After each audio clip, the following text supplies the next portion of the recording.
Good afternoon. National Assembly for Wales is now in session. And before we go to the first item, it gives me pleasure to announce that in accordance with Standing Order 26.75, the Planning Wales Bill was given royal assent on July the 6th. We now move to the agenda, and first item this afternoon, questions of the First Minister. And question one is Paul Davis. Diolch Llywydd. Thank you, Presiding Officer. Will the First Minister make a statement on improving broadband provision in rural communities? Well, the Welsh Government remains committed to the provision of broadband in rural communities through the continued delivery of the Superfast Cymru programme. To the end of June, the programme has provided superfast connectivity to nearly 500,000 homes and business premises throughout Wales. Well, First Minister, broadband continues to be a problem for some of my constituents, and I've received correspondence recently from an individual living in a rural area who has had to reject work because of the variability of broadband speed between 0.01 megabytes and 0.05 megabytes, and that obviously has a huge impact on my constituents' business. Now, I'm sure you'll agree with me that the speed of broadband such as this in the 21st century is unacceptable. So can you tell me what particular digital support is available for people living in areas such as these, and what advice can you give my constituent? Well, the market, of course, will never be able to provide this service to many rural communities. That's why we as a government, of course, have committed to ensuring that 96% of homes and buildings in Wales do have access to broadband by September of next year. Jenkins. First Minister, the BBC had responsibility for rural broadband in the licence fee settlement in 2010, as well as responsibility for S4C. We're now given to understand that the UK government has allowed the BBC to reduce the funding available for broadband to nothing by 2020, saving £150 million for the corporation. Now, given that the Secretary of State for Culture in the UK told my parliamentary colleague that it would be reasonable for S4C to shoulder the same sort of cuts as the BBC, would you today contact the UK government to say that this is not acceptable and that you will campaign against further cuts to S4C that has seen over the past 5 years more cuts than are necessary?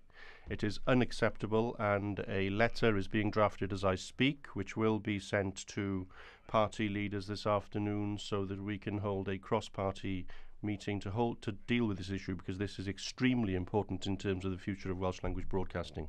Roberts. Diolch Llywydd. Thank you, Presiding Officer. First Minister, it's not only rural areas who suffer broadband problems. You'll be aware, I'm sure, of problems in the Deeside Enterprise Zone and the industrial estate in Wrexham, and the programme does have an infill programme which is out to tender at present, dealing with 46,000 sites, but there will be far more after that. So is it your intention now to have a stage 2 of that programme, and when will these businesses on the industrial estates that remain be able to say that they will receive an acceptable level of broadband? Well, by September of next year, 96% of buildings will be able to access broadband. In terms of those that remain, we will have to consider alternatives in dealing with their problems, but this, of course, is something that puts us ahead of the rest of the EU and shows the Welsh Government's commitment to ensure that people do have access to fast broadband. Question 2 is Simon Thomas. What discussions has the First Minister had with the UK Government regarding abolishing subsidies for onshore wind energy developments? Ministers have been entirely clear with the Secretary of State for Energy that we expect meaningful engagement between the UK Government and the devolved governments on decisions that will impact us all in the UK. Well, thank you, First Minister. The development of wind energy on the uplands in my area does provide employment. in constructing those sites, provides apprenticeships for people, for example in Llanidloes, and provides jobs in the chain for maintaining these developments. Now, I'm given to understand that the UK government is to withdraw the ROCs, as they're known, for terrestrial wind energy developments by next year, and that's with hardly no discussion with you as a government, and certainly no discussion in this Senedd as the Senedd of Wales either. Is this a situation that you believe to be acceptable, and do you see this as being an economic blow for rural Wales? It's not acceptable, of course. We as a government have always argued that Wales should manage the ROCs as Scotland and Northern Ireland do. That's not the case at present. It will be a blow for jobs and have an impact on the Welsh economy, and also have an impact on how we generate energy ultimately. If there is no wind energy, no solar energy, then what's left? More fracking, perhaps, is on the agenda of the UK government. Janet Howard? Thank you, Deputy Presiding Officer. No, I'm the presiding officer. Sorry. First Minister, I know that you, like me, are a keen supporter of devolution. Therefore, can you explain the rationale of the Welsh Government potentially bringing decisions in-house for wind farm developments between 25 and 50 megawatts, as suggested in the consultation on developments of national significance? In addition, will you provide an assurance that local authorities will continue to have a say in matters which have such an impact on so many people across Wales? Well, if the member speaks to people in Powys, she will know that the people, neither they or nor the local authority nor the Welsh Government have any control over the Mid Wales Conjoint Inquiry. It's being determined entirely by the UK Government using English planning guidance, which is the bizarre scenario that we find ourselves in. We take the view that where there are developments of national significance, they should be dealt with by Welsh Government. We believe, of course, that local planning authorities have a very strong role in the planning system, something that is being denied to them in England. William Powell? Diolch, Llywydd. First Minister, given the turbulence that's been unleashed by the announcement on ROCs, what can the Welsh Government do ahead of the enactment of the Planning Wales Bill to ensure that live applications currently in the system in local planning authorities across Wales are given urgent attention to give them every prospect of being consented, if appropriate, so as to take advantage of the new timetable? Well, the UK Government has said there will be a grace period for applications that on the 18th of June already had planning consent, already had a grid connection, and indeed had land rights. We understand there are now plans to say that unless the wind farms are up and running and commissioned by a certain date, then they will be prevented as well. Now, we know in Powys that there are many communities who actually want to have wind power and wind turbines. Some don't, we know that. That choice is now being denied them. We know there are communities in Powys like Carno who have benefited from their ability to access funds from wind farm developments. They will no longer be able to do so as a result of the UK Government's decision. We now move to questions to the party leaders. And first this afternoon, Leader of the Welsh Liberal Democrats, Welsh Liberal Democrats, Kirsty Williams.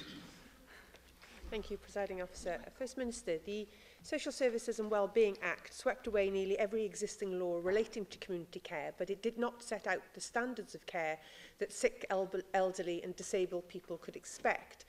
Now that you have set out those standards and the regulations to be voted on next week, it's clear that vulnerable people will only be eligible for support if their needs can and can only be met by the local council. Isn't this a green light for local authorities to reduce social services support? No, I don't believe that's right. It shows the duty that we placed on local authorities to provide the kind of care that people would want, and local authorities are aware of the challenge that they face, and I'm sure they'll meet it. First Minister, right now, as we speak, some local councils are already reassessing people's care needs with a view to reducing support, and their excuse is that what they're doing is in line with the government's changes. Now, I'm sure that your government would not want to trigger such a massive shift without having carefully thought through the impact on individuals. So let me ask you, how many people do you estimate will lose their support as a result of these changes? And how many people will no longer be eligible for support once these regulations are passed that would have been eligible for support under the current system? We do not anticipate that anybody will be in that position. Local authorities must, of course, provide the level of care that people would expect. It has been the case for many, many years, of course, that local authorities will make an assessment every year in order to understand what level of care that they would be expected to provide. If you look at case law, for example, local authorities have had in the past to outline who they would support, what criteria would be applied, and then if people fit into those criteria, then support and help must be given. What they cannot do is to deny help and support to people once those criteria have been established. Well, I'm well aware, First Minister, how the system works now and how it will work in the future. The crucial element is, of course, as you've just said, if they fit the criteria. And I'm asking you, because I'm sure your government will have wanted to do this work, how many people do you anticipate will no longer fit eligibility criteria as a result of those regulations? And do you anticipate a drop in numbers that will be eligible for support under the new system as opposed to the old system?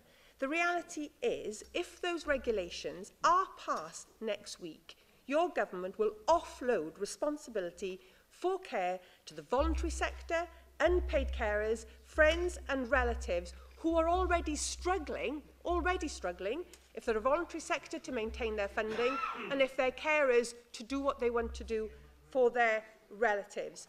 First Minister, I'm glad that you've said that no one who is currently eligible will lose their support. That actually is very welcome, and I'm sure you'll want to hold local authorities to that next year.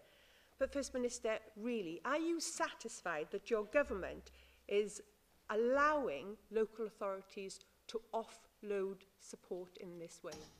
No, there's no evidence at all to support what the leader of the Liberal Democrats has said. The objective of the bill and subsequent regulations and guidance is to ensure that local authorities are able to provide the service that people would expect, and to ensure, of course, that the method by which they provide that service, the criteria they use to provide that service, is more transparent. The objective of the Act is to make sure that people are able to get a better level of support than before. That much is true. There is no evidence to suggest that somehow care is being offloaded to others that would lead to a detriment to members of the public.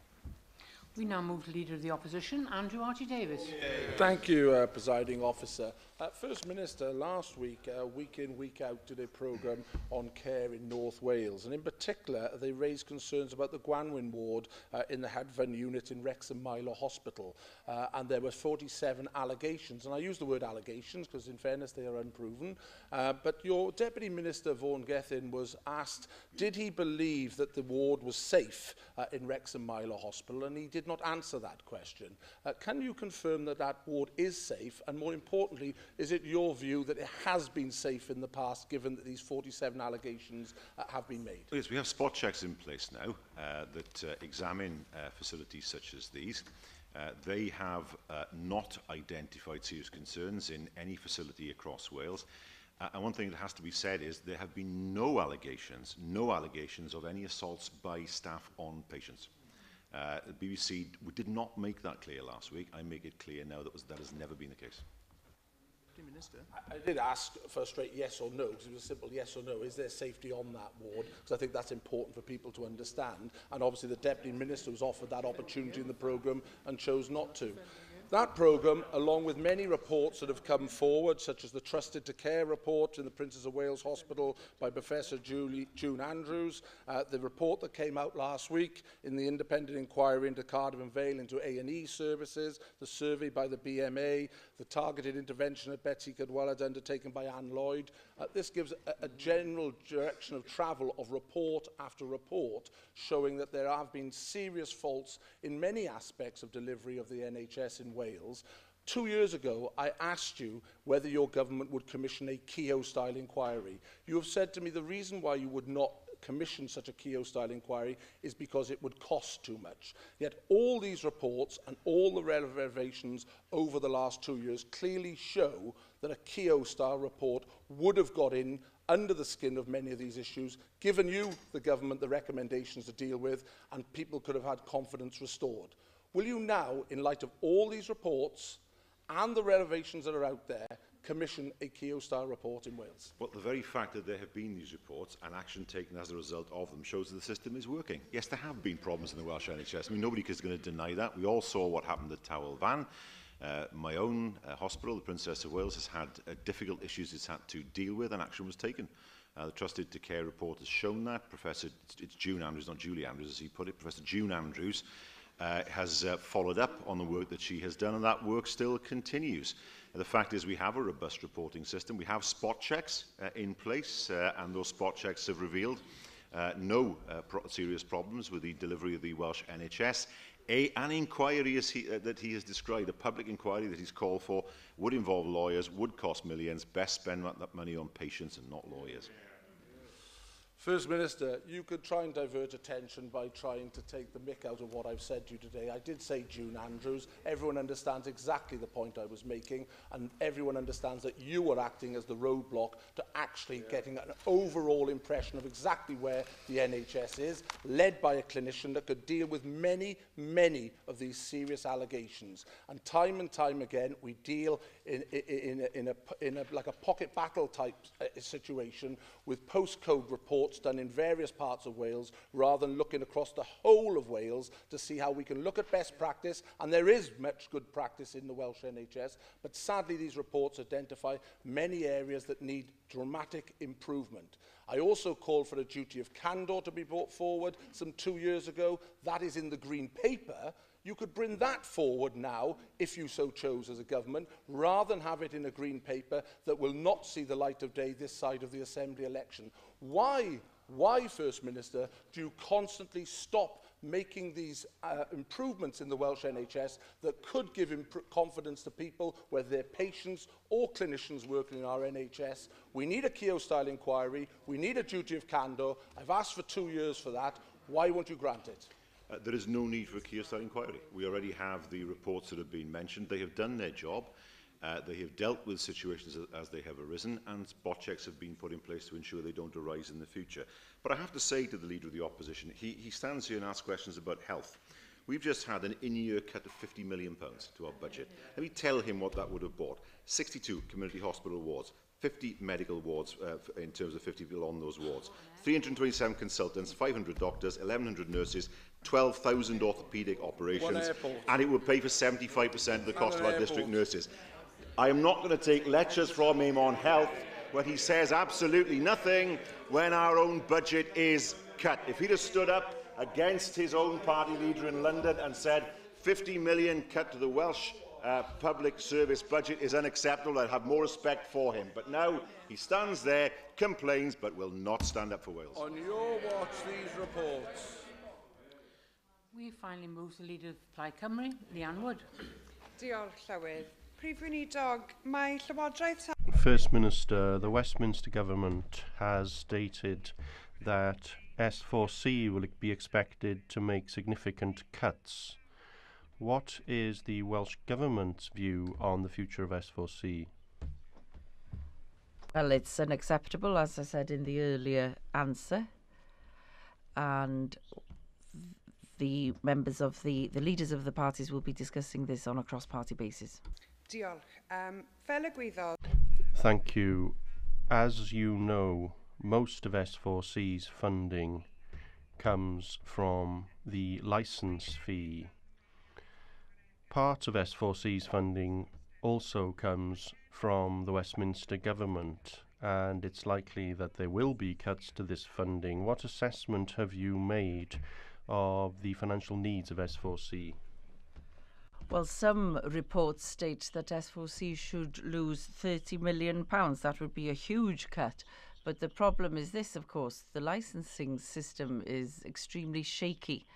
If the BBC believes that there's a way of extending the licensing system to those who view BBC on the iPlayer, for example. How can that be policed? How can that be monitored? No. What we are seeing here is a bid by the United Kingdom government to impose a cost on the BBC to something that they want to do as a government, and S4C will pay because of that. And therefore I am willing to work on a cross-party basis with other leaders in order to ensure that the future of S4C is guaranteed. Welcome your cross-party approach to this, and I'm sure that you would agree with me that S4C is much more than a TV channel. It's a catalyst for creativity with significant cultural and economic benefits for the country too. In light of further cuts, S4C now faces a fight for survival. What has also come to light is the shoddy way in which the UK government has decided upon the future of the BBC without proper scrutiny, without consultation and without transparency.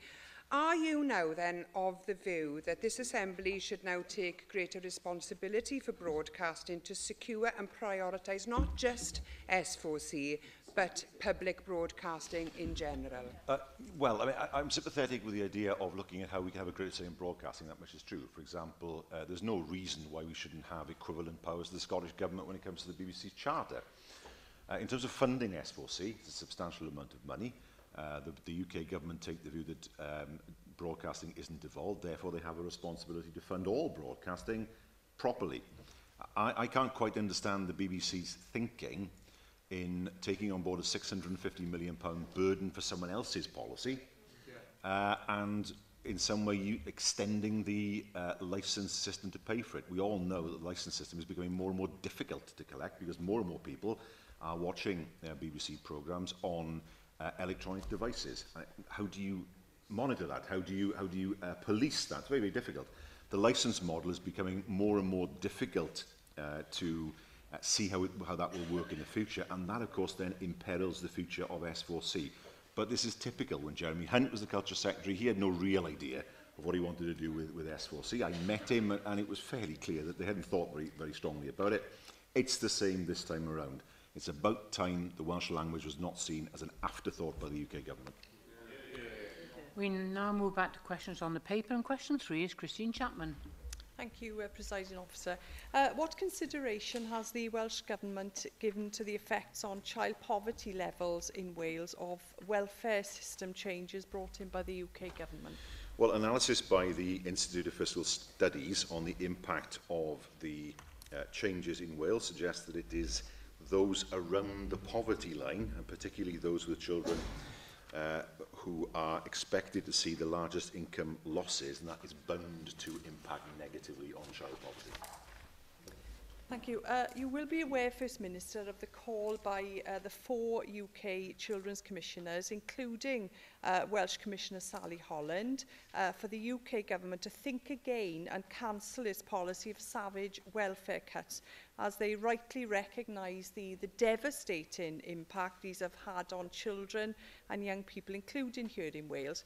The Commissioners say that any changes should not impact on particular groups such as disabled children or children from single-parent families or larger families. How can the Welsh Government best protect these vulnerable children from the worst effects of UK Government changes? Well, there are 2 points here. The member asked what can we do to help people. We have Communities First, Families First, of course, and Flying Start.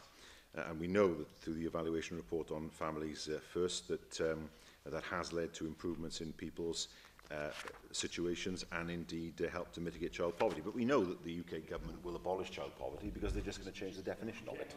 That's what the plan is. It's as obvious as that. Last night, I was talking to somebody who works hard, who does have in-work benefits, who's going to lose them. And she said to me, why am I being targeted in this way? We used to say to people, if you get a job, then your income will improve, your financial situation will improve. That's no longer the case. What the Prime Minister has done is say, we're not going to help people who are in work by helping them with benefits. We're going to plead with employers to pay a living wage, and if that doesn't happen, Tough luck. Typical Tories. Mark Isherwood. Well, across the UK, the proportion of children living in low-income households is at its lowest level since the 1980s. But in Wales, of course, your government's responsible for tackling poverty. Why do you think it is that child poverty in Wales is at the highest level amongst the UK nations, and why is it falling at only half the rate in England and Scotland? It's incredible. He doesn't even attempt to defend his own party's policy. The reality is there is an attack on housing benefit, an attack on hard-working people. That's what they're doing, attacking hard-working people by removing their incomes, attacking people who've worked hard. I mean, in England now, they're going to say to people, if you have two people in a household and you earn £15,000 a year each, below the average salary, we're going to penalise you with your rent. A tax on aspiration. So it carries the resonance of people having to know their place. Well, we on this side of the chamber believe that people should have opportunity, people should have the chance to make sure that they can develop themselves to their best potential, and we will not tax people for their aspiration as the Tories want to do. 16 years of failure. First Minister, I think the greatest divide between the people on these benches here and the Tories is the way we actually tackle child poverty. With the Tories, it goes up even when they try to define what child poverty is. The figures are rising, and we've seen that now. I was therefore very surprised to hear Helen Mary Jones make a comment recently. I know she's reflected on it since, but she made a comment saying her best political moment was when Neil Kinnock lost the 1992 election, to see his face then. That actually put more children into poverty for those remaining years that Tory government stayed in power. And that's the reality of what we do. So do you agree with me that there are more children now facing the poverty, and we hold our breath tomorrow, but we don't hold out any hope that this present UK Tory government will actually address the issues that many of the families that we're trying to represent will face from their cuts? It was a very odd comment by Helen Mary Jones. I know that Plaid Cymru have claims to be a left-of-centre party. I don't know how it is that by celebrating the election of a right-wing government in 1992, that claim is actually supported or bolstered. Question 4, Gwenda Thomas. Diolch, Llywydd. What discussions has the Welsh Government had with the UK Government regarding the current European financial situation? Well, we regularly discuss a range of issues with the UK Government, including the current developments within the European Union. I think it's right to say we all hope that European leaders can reach a deal that will put Greece back on the right course. It's important not just for the Eurozone, but for Britain as well. Thank you, First Minister. As you've shown, I'm not alone in this chamber in hoping that following Sunday's referendum in Greece, a fair, just and sustainable solution to the Greek debt crisis can now be found. Unfortunately, in the interim, the situation in Greece and the continuing uncertainty surrounding the future of the euro will almost certainly take its toll on European markets. In the last financial year, the value of export from Wales to the European Union was around £6.5 billion. Given this, First Minister, can you outline what measures the Westminster Government is putting in place to assist Welsh companies that may be facing cash flow difficulties as a result of the current troubles? Well, I mean, first of all, we all hope to see a solution to the crisis. I think there's a level of reality that's needed on both sides. I think from the Greek point of view, shouting at people whose money you want is not a wise tactic.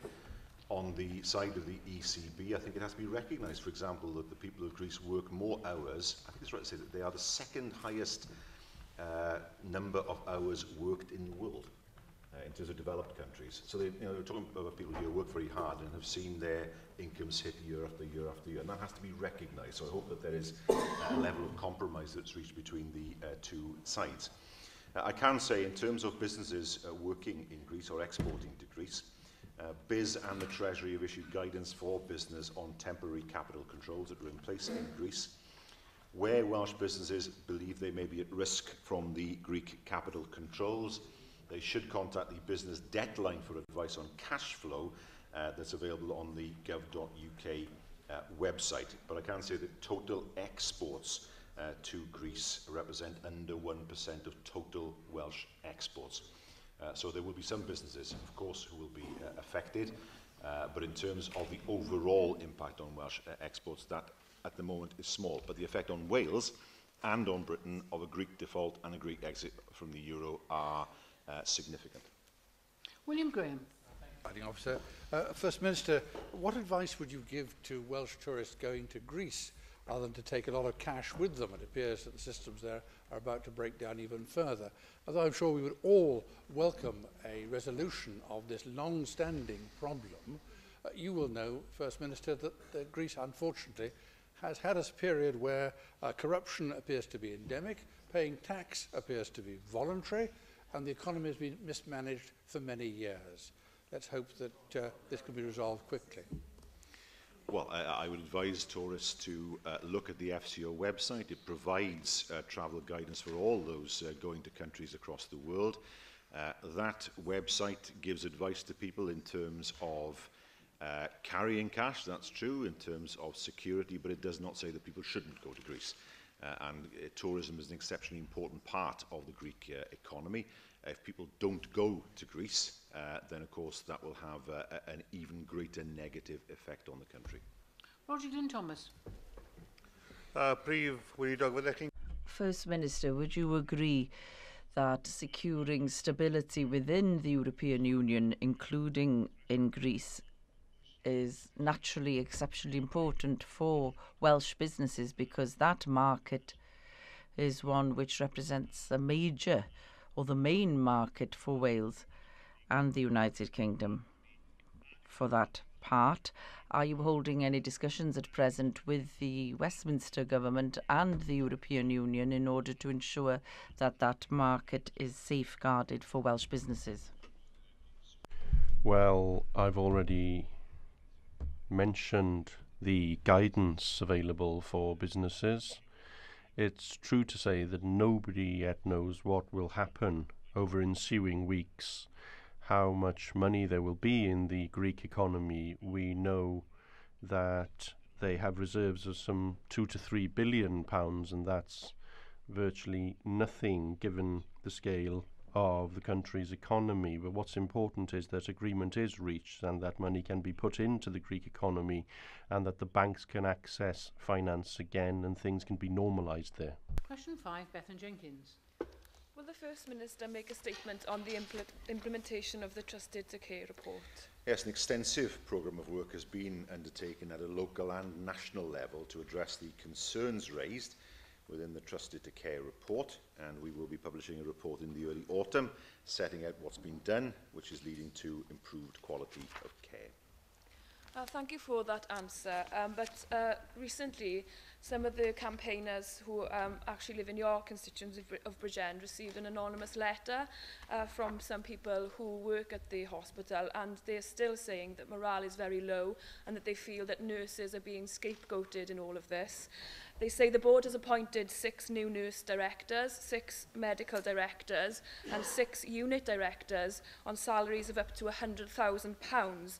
And those promoted to these positions include middle management in charge of the wards that prompted this particular Andrews review. Now, First Minister, this doesn't really reflect to me that things are changing as fast as they need to in the ABMU area. So what are you doing in your leadership capacity to make sure that changes are happening and not just spot checks are being administered? What more are you doing, First Minister? I can say that the Trusted to Care report has the support and confidence of the vast majority of my constituents, that I can say.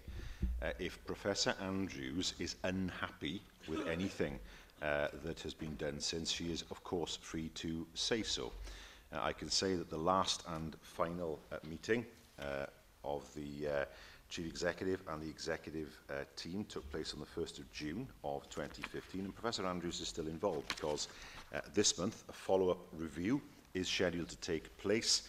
Professor Andrews will be there, and we await, of course, the outcome of that review. If the allegations in the anonymous letter are true, then we would, of course, expect Professor Andrews to refer to that. David Rees. First Minister, last month I actually attended a briefing for all AMs in our region on the work undertaken by ABMU in relation to the Andrews report, and actually was pleased to see the progress that was being reported and in the recommendations of that report relating to ABMU. And as you said, now I'm aware Professor Andrews is actually returning this month. In fact, I think she's actually there this week on a follow-up work. Now, I will also await the outcome of that follow-up assessment and her views on the progress being made. However, there are 4 recommendations to the Welsh Government in that report. You've indicated briefly indicated you will make a statement or a report later in this year. But what actions have been taken on these to date, and when will we receive the update from Minister on that report and the actions taken on those recommendations specific? Well, as the members already said, there will be a further statement in the autumn. I should add that Professor Andrews herself will be visiting both Neath Talbot Hospital and the Princess of Wales this month. She will be speaking to clinical staff, to managers, to board members as well as others, and it's entirely a matter for her to determine who she speaks to. She's not under any instruction of any kind. The whole point of the report was to provide an independent and objective assessment, and that's precisely what Professor Andrews has done. Darren Miller. Presiding Officer. First Minister, one of the problems identified in the Trusted to Care report, and indeed the recent report into the problems at the Towel Van unit, was that complaints were often being made but not properly being addressed by the individual health boards concerned, and very often there was no learning from complaints once they had been upheld. What action are you taking as a government to ensure that there is learning from the complaints system, and not just complaints made by patients and their families, but also by members of staff who are often discouraged from making complaints for fear of retribution by managers? Well, of course, the whistleblowing procedures are in place, but I can offer evidence of what's happened in terms of complaints. He is right. He won't hear that often from me, but he is right to say that there was a severe problem with the dealing of complaints at the Princess of Wales Hospital. There were, I understand, some 200 complaints that were literally sitting on a desk. The new complaints manager came in and visited, I understand, personally each and every one of the people who had made complaints in order to apologise to them and take those complaints forward. Something I very much welcome. And so people should be treated when the system has not worked as they should expect. But as a result, of course, of Trusted to Care, in fact, before Trusted to Care was actually commissioned, work was carried out to make sure that complaints were dealt with in a timely and thorough fashion, and that's been done with a new team that's in place at the hospital. Peter Black. Thank you, Presiding Officer. First Minister, I noted that the number of complaints here in ABMU has in fact reduced quite significantly, and that's very welcome. And like David Rees, I was also at the briefing on what the implementation of Trusted to Care in ABMU. There is, though, a lot of concern about the appointment of these senior management posts, as Bethan Jenkins has outlined. Can I ask you, what scrutiny does the Welsh Government apply to health boards in terms of the sort of ratio of management costs to staff costs in this? And are you satisfied that that extra expenditure on management is actually justified and will make a difference in terms of how the trust is run, health board is run? Yeah, there's no reason to suggest otherwise. I mean, one of the issues at the Princess of Wales was that nobody was taking responsibility. And sometimes then there is a need to appoint managers in order for there to be somebody with whom the buck stops, if I can put it that way. Now, LHBs must make a judgment as to what the balance should be between managers and clinical staff. It's important, clearly, to have sufficient clinical staff in place. It's also important to have the right level of expertise, for example, so that people can negotiate contracts, which doctors couldn't do in terms of what they've been trained to do and their time, in order to provide the equipment for the clinical staff to use. And it's for the LHB to determine how that should be done. But he is right to point out that, I mean, I've seen it myself in terms of my case, though the number of complaints has dropped substantially, certainly since this time last summer. Question 6, Lindsay Whittle. First Minister, will the First Minister make a statement outlining progress made in tackling scams, please? Well, it's primarily a matter for the UK Government, but we have provided funding to increase the number of no cold calling zones in Wales, which help to protect vulnerable people from scams. Thank you for your answer, First Minister. Many of our older people are actually being mugged in their homes every day. What can help is more no cold call zones. That's hard to say, isn't it? The guidelines regarding setting up of no cold call zones was written over a decade ago by the now defunct Office of Fair Trading. The process for setting up no cold call zones is difficult and overly complex. Since local government is responsible for those zones, can you tell us how can national government work closely with local government and really take a lead now in easing the processes for setting up the no cold call zones? And will you call, please, for the formal devolution of powers over this area of policy to end any more confusion? We need to decide this in Cardiff, not London, because London has failed. Well, I mean, there are 2 points here. First of all, the member asked the question, what have we done? Well, in November 2013, we invited local authorities to bid for funding to support the creation of no cold caller zones. 12 authorities responded, and just under £35,000 was provided to local authorities. The difficulty is, of course, the scams that are set up by telephone and online, and devolution won't help that. I would urge the UK government to ensure that the telephone preference service, for example, has more teeth. People register with it, they still get cold calls, one of them, and other people will find themselves in that situation because it's voluntary. Not every organisation has to, I understand, register under the telephone preference system, and so some therefore ignore it and keep on cold calling. That has to change, and the UK government could do that. With regard, of course, to online scams, more difficult. Most of them originate abroad, and it can be very difficult then in terms of the police investigating them and in terms of being able to control them from within Wales or indeed within the UK. But a start could certainly be made in terms of telephone cold calling, which is the bane of many people's lives. Mike Hedges. Thank you, Presiding Officer. There are many different types of scam. The internet and technology have made it much easier to attempt scams. As the First Minister just said, many of them are starting off abroad with countries with limited laws to dealing with it. In part of Morriston, the Clayton Park area, a no cold calling zone has been set up, which has made a huge difference to the lives of the people living there. And will the First Minister support the development of more no cold calling zones in Wales in order to stop one of the most common scams of cold calling and demanding huge sums of money for little or no work? Well, yes, the old story about your chimney is falling down, so therefore I can fix it for you for an enormous amount of money. That was one of the oldest scams in the book. That, unfortunately, is still continuing. Many vulnerable elderly people particularly do fall prey to that kind of scam. Well, I can say, first of all, that the number of homes covered by no cold calling zones number about 38,000. And the Minister indeed issued a written statement on the 4th of February to inform members of this. But of course, we will look at ways of extending no cold calling zones in the future, whilst at the same time looking to lobby the UK government to tighten up the law, particularly with telephone cold calling. Russell George. Thank you, Presiding Officer. First Minister, I hear your answer in regards to telephone preference calling. Many of my constituents often report a frustration themselves on this matter. I've heard your answer in regards to the UK government responsibility, but I'd be grateful perhaps if you could speak to Ofcom yourself in regards to tighter regulation. Well, it needs tighter law. I think the system has been largely voluntary in the past, and those organisations who are respectable businesses have ensured that they're part of the TPS system. People now are getting cold calls from organisations who are not part of that system, inevitably trying to sell something.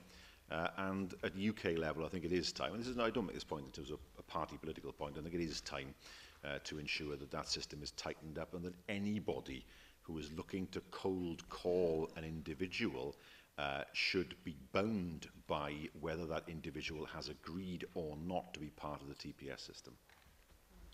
Elaine Parrott.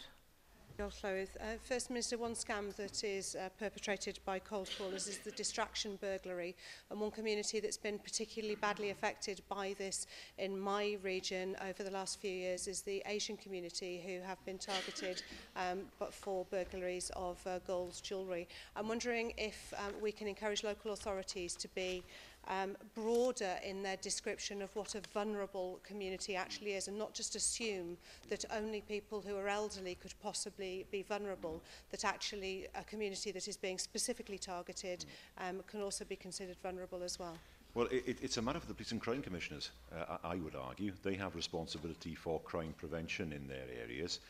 and they should be working with the local authorities in order to run awareness weeks. I've seen it happen in Bridgend, my own part of the world, to inform people of the dangers. I know, for example, that Dyfed Powys Police ran a week of action in line with the National Week of Action for Cybercrime in March of this year. They, along with Gwent and South Wales, have also introduced digital media investigation officers to increase awareness and identification of online scams. So we have examples of the police understanding the challenge of dealing with crime of this sort. And of course, it's a matter for the police to run awareness of distraction burglary as well, working with the local authorities and with the police and crime commissioners. Darren Miller. Officer. First Minister, one of the issues which have been raised by my constituents is that the telephone preference service, the opt-out within that, does not apply to government surveys, and I've been alarmed at the number of individuals in North Wales who are being contacted by government agencies undertaking surveys and the impact that that's having on them in their homes. What action do you intend to take to address that intrusion, particularly in respect of Welsh Government surveys? Well, it's a reasonable point. I mean, I would hope that government surveys of any kind are not seen as a scam in that sense. But there are some people who don't wish to be contacted at all. We've all, I'm sure, in this chamber stood upon a doorstep with a dilemma of whether to knock the door, whether there's a sign saying no cold callers, please, and whether that applies to political canvassers. And we soon know, if we knock the door, what the response is of that individual as to whether we should have taken notice of it or not.